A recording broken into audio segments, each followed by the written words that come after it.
నలుగురు స్త్రీలు అక్కడ నిలబడ్డారు సిలువు దగ్గర. కానీ యోహాను ఎక్కడ నిలబడ్డాడు? దగ్గర నిలబడ్డాడు. దగ్గర అని రాయబడింది అక్కడ.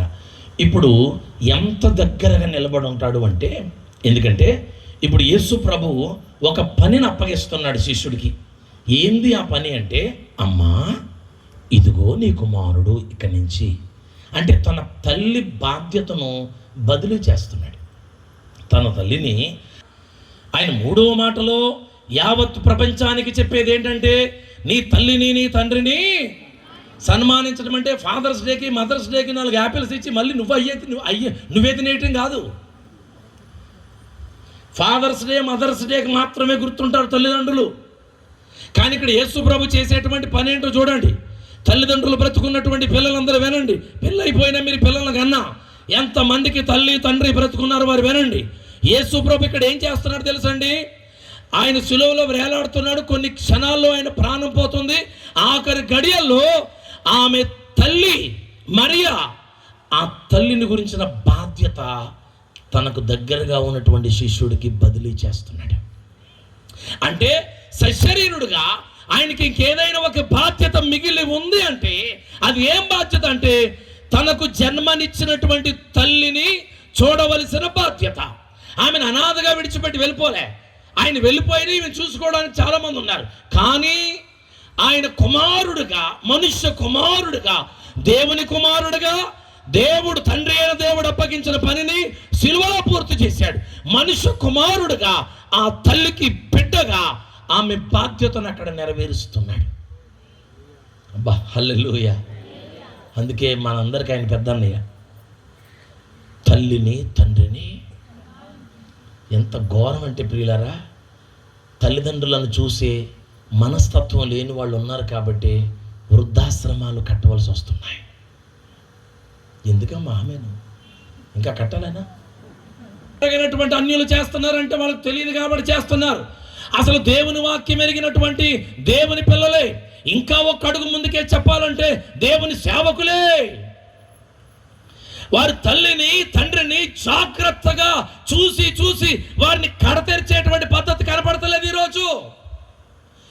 యేసుక్రీస్తు ప్రభు చూపించిన గొప్ప మాదిరి ఏంటంటే ఆయన తల్లి బాధ్యత శిష్యుడికి అప్పగించాడు.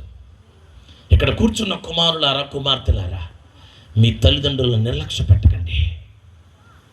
కడవరకు వారిని జాగ్రత్తగా చూసి మీ బాధ్యతను నెరవేర్చండి.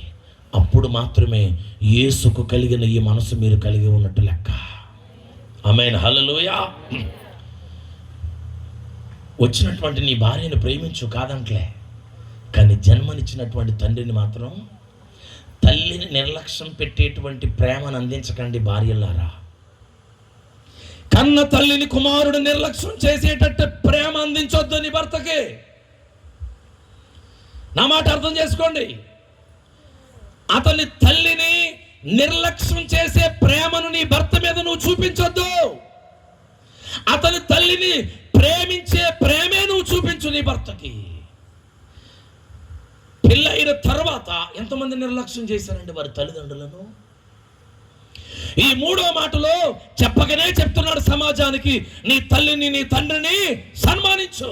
సన్మానించడం అంటే ఫాదర్స్ డేకి 4 ఫోటోలు పెట్టుకుని వదిలేయడం, మదర్స్ డేకి ఫోటోలు పెట్టుకుని వదిలేయటం కాదు. గుండెల మీద హత్తుకోవాలండి. వెనకడికి ఒక ఆయన ఉన్నాడు, అడ్డాల్లో ఉన్నప్పుడు బిడ్డ కానీ గడ్డాలు వచ్చిన తర్వాత బిడ్డ ఏంటండి?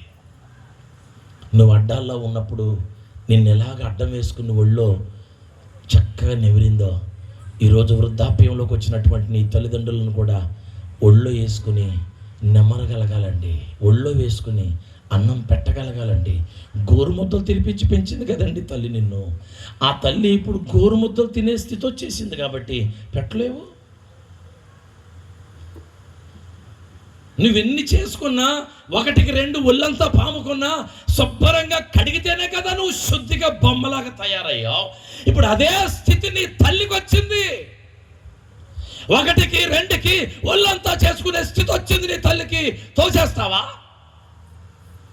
ఒకవేళ నువ్వు చిన్నప్పుడు 1, 2 ఒళ్ళంతా చేసుకున్నప్పుడు నిన్ను తీసుకెళ్లి పెంట్లో పడేయలేదు కానీ తల్లి ఒంట్లో పెట్టుకుందండి. ఇప్పుడు సేమ్ అదే పరిస్థితి నీ తల్లికి నీ తండ్రికి వచ్చింది, నువ్వు హక్కును చేర్చుకోవా?